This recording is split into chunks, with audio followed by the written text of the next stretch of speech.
ও রূপসী গো, হরি ও রূপসী,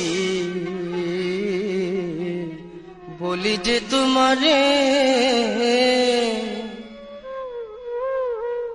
ওর চাকরি করতে যাবো আমি গো লন্ডনের শহরে।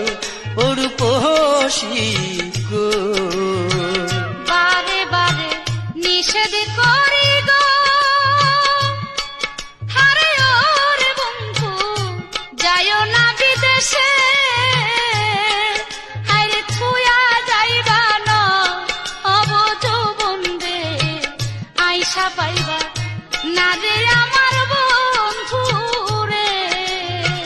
শোনো শোনো ও রূপসী গো, হ্যাঁ গো রূপসী।